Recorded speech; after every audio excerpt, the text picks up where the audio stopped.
Boa tarde a todos, queridos irmãos. É com muita alegria que aqui estamos novamente para mais um momento de estudo e preces em benefício dos nossos irmãos suicidas. Então, convidamos a todos para que juntos possamos orar em benefício desses nossos irmãos e dos nossos irmãos que trazem consigo esse pensamento autodestrutivo de desejar sair da vida através das portas, da ilusória porta do suicídio. Então, Senhor Jesus, Mestre amigo, abençoe este momento em que nos dedicamos a serviço do amor, momento em que unimos os nossos sentimentos e os nossos pensamentos em torno do Teu Evangelho de luz, para que possa beneficiar a todos os nossos irmãos suicidas.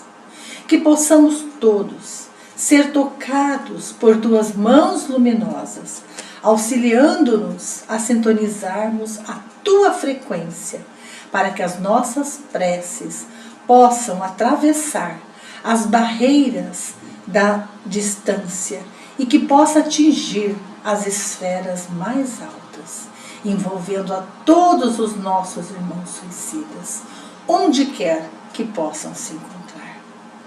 Que a Tua paz, Mestre amado, possa nos envolver a todos nesse instante. Que assim seja, graças a Deus, graças a Jesus. Então nós vamos, nunca é demais repetirmos, sobre a ideia acalentada, que é a ideia do suicídio, como uma das causas, aquela ideia que nós vamos acalentando, nós vamos dando forma, nós vamos deixar com que ela cresça em nosso íntimo, em nosso, vamos dizer, em nosso mais escondido íntimo, tá? Então, a par nesse livro Perguntas e Respostas, do nosso irmão Richard Simonetti, tudo que você precisa saber sobre o suicídio. Nessa primeira pergunta, quando ele diz, a par dos gestos treslocados de desespero que levam ao suicídio, parece que acontece também como fruto de uma ideia acalentada. Vamos ver o que ele diz. E ele diz assim, que sem dúvida, pode não ter ocorrido de uma forma bem definida, mas como algo sutil que vai tomando corpo. Primeiro, a sensação de que a vida está complicada, de que os problemas parecem insolúveis, as dificuldades, a doença, a vida insuportável, a desilusão, e aí vai tomando corpo, aquele descrédito, vamos assim dizer, pela vida. E vai tomando corpo até que ela se instaura, aquela ideia, e atraídos, essa ideia acalentada, ela trai os nossos irmãos infelizes através dos processos obsessivos. Então, aí ele, numa segunda pergunta, ele diz, depois a ideia de que seria melhor partir. Então vai, que a vida não é boa. Depois vem a ideia de que, o que eu estou fazendo aqui? Eu não vou fazer a menor diferença, ninguém gosta de mim. Sabe de uma coisa? A melhor coisa é eu partir. Então, essa ideia acalentada, e ele diz assim, é um curioso eufemismo que exprime uma convicção de imortalidade, a par da enganosa suposição de que é possível livrar-se dos dissabores, como quem deixa uma casa, uma cidade, um país. Na terceira pergunta, dá para familiares e amigos perceberem que algo não vai bem com um candidato ao suicídio? Será que dá para aquelas pessoas que estão mais próximas, para a família, para os amigos, perceber que, vamos dizer, que algo não vai bem com aquela pessoa? E ele responde que sim, porque ele acaba falando sobre a sua intenção, né? Muitas vezes de uma forma não tão clara, mas dizendo assim: estou atormentada e infeliz, são grandes demais os meus problemas, gostaria que o solo se abrisse debaixo dos meus pés. O que Jesus nos lembra dessas questões? Ele nos diz de que a nossa boca fala aquilo que está cheio o nosso coração. Está em Lucas 6, capítulo 6, versículo 45. A sua observação também serve para os candidatos a suicídios, ao suicídio.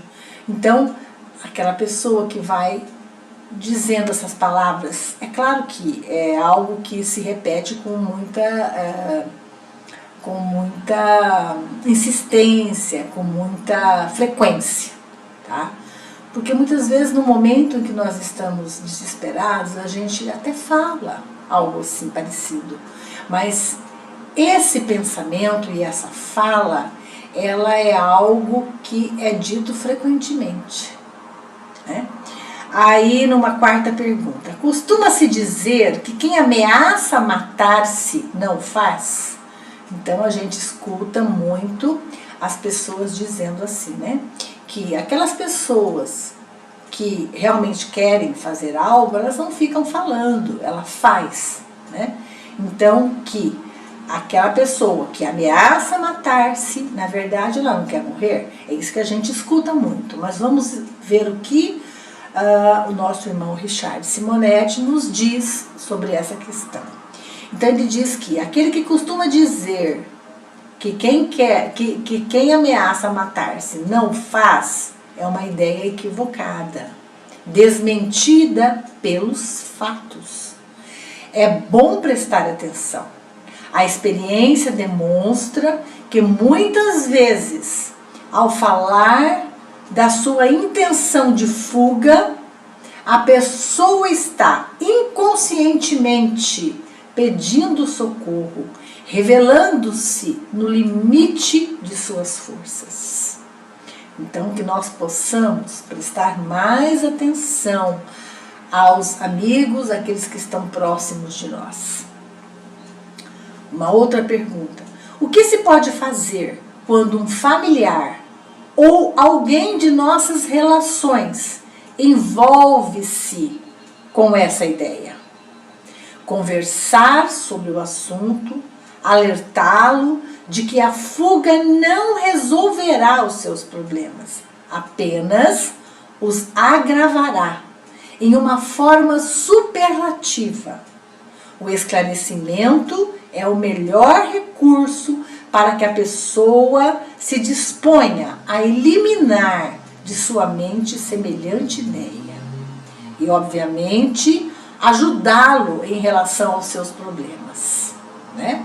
Não adianta nós só falarmos, mas, se possível, auxiliar nessa condução em relação a esses problemas enfrentado por esses amigos, né?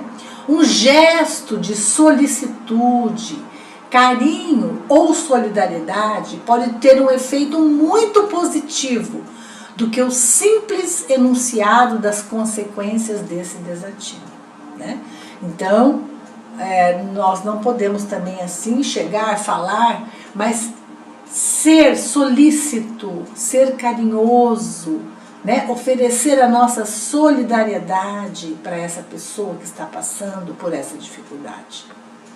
Uma outra pergunta e quando, mesmo ante aos nossos esclarecimentos, o familiar ou o amigo ameaça suicidar-se, não atendendo às nossas solicitações?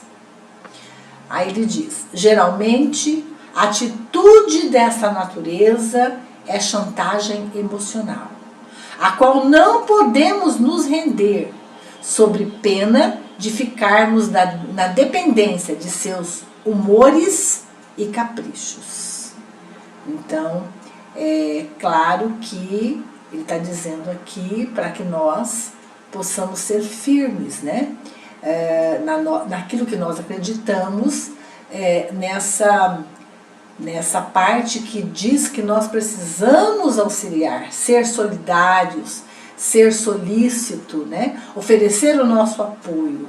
Então, não cairmos, não nos envolvermos nessa trama de que muitas vezes, vamos dizer assim, é uma chantagem emocional, mas nós não sabemos até que ponto isso poderá interferir, né, vamos dizer assim, verdadeiramente nesse momento dessa pessoa, então, que ela está passando. Então, nós sermos firmes, apresentar solicitude, ser solidário para com essa pessoa, e nos colocarmos para auxiliar. Mas obviamente que a decisão sempre cabe a essa pessoa, né? A decisão, ela é íntima de cada um de nós, tá? Então, numa sétima pergunta, e se ele acaba cometer o suicídio? Isso, de uma certa forma, acarretará culpa para nós?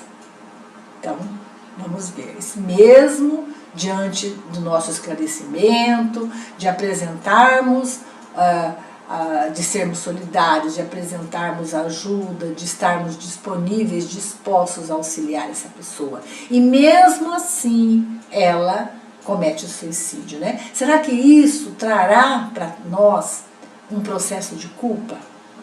Olha o que ele diz. Se o que a pessoa pretendia era algo irrazoável, mero capricho ou explosão temperamental, não há por que nos sentirmos culpados.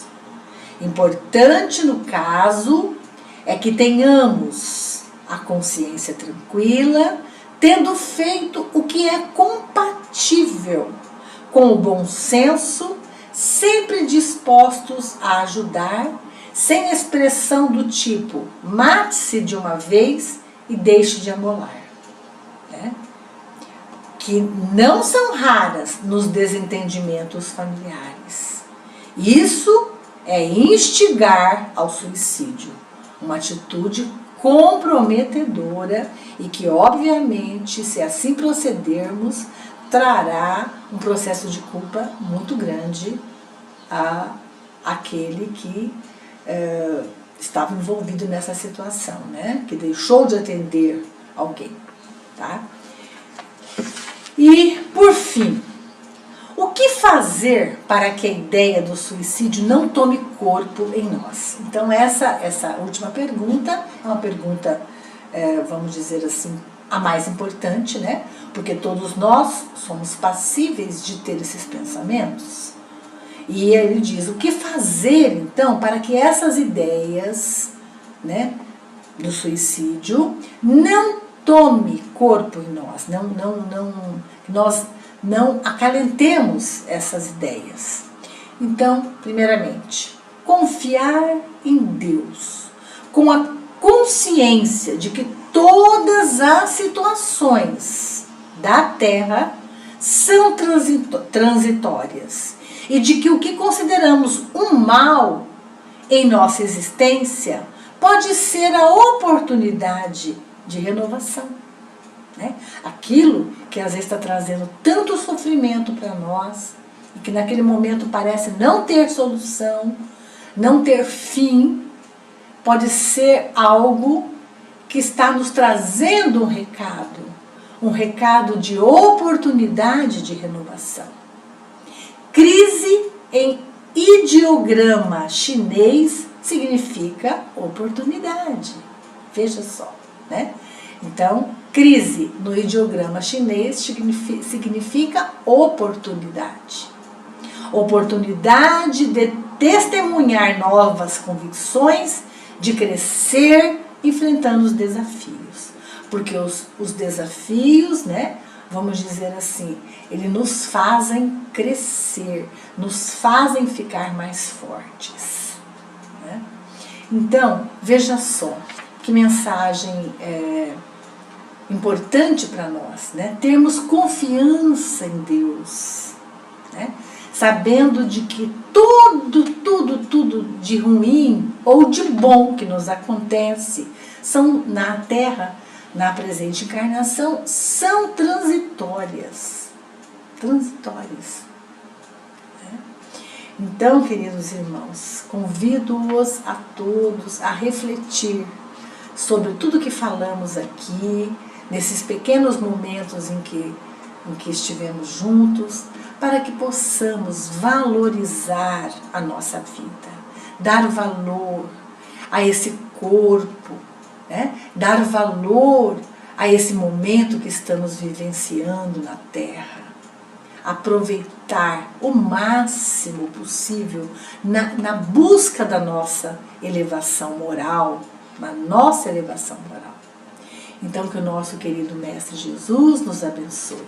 Convidamos a todos para que juntos possamos fazer a prece aos nossos irmãos suicidas, lembrando de que Kardec, no Evangelho segundo o Espiritismo, nos trouxe numa instrução preliminar do que diz respeito ao suicídio a seguinte questão: que o homem jamais tem o direito de dispor de sua vida, porque cabe somente a Deus tirá-lo do cativeiro terreno quando julga oportuno. Todavia, a justiça divina pode suavizar os seus rigores em virtude das circunstâncias, mas reserva toda a sua severidade para aquele que quis subtrair as provas da vida antes de cumprir a sua condenação, e que quando é recapturado, é tratado severamente. Assim acontece com o suicida que acredita escapar das misérias presentes e mergulha em infelicidades maiores. Prece. Sabemos, Senhor meu Deus, o destino reservado àqueles que violam as vossas leis, ao encurtar voluntariamente os seus dias, mas sabemos que a vossa misericórdia é infinita. Dignai-vos estendê-la sobre todos os espíritos suicidas, e que possam as nossas preces e a vossa piedade suavizar a amargura dos sofrimentos que suporta por não terem tido a coragem de esperar o fim de suas provas.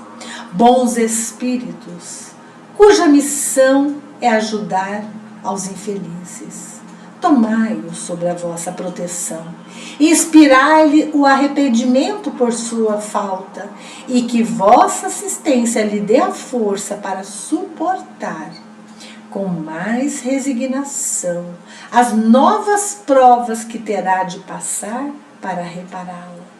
Afastai deles os maus espíritos que poderiam levá-los novamente para o mal e prolongar os seus sofrimentos, fazendo-os perder o fruto de suas futuras provas. Vós, cuja infelicidade é o motivo das nossas preces, que possa nossa compaixão suavizar a amargura e fazer nascer em vós a esperança de um futuro melhor. Esse futuro está em vossas próprias mãos. Confiai-vos à bondade de Deus, cujos braços estão sempre abertos a todos os arrependimentos e só permanecem fechados aos corações endurecidos. Pai amado, espiritualidade querida e amorosa, Mãe querida, envolva todos os nossos irmãos suicidas, onde quer que possam estar nesse instante. a todos aqueles que trazem esse pensamento destruidor, que possa a sua bondade, que possa o seu olhar misericordioso envolver a todos eles, fortalecendo-os, amparando, consolando e aliviando-os dos seus sofrimentos. Muito te agradecemos por tudo. Que assim seja, graças a Deus. Muito obrigada, queridos irmãos. Uma boa tarde a todos.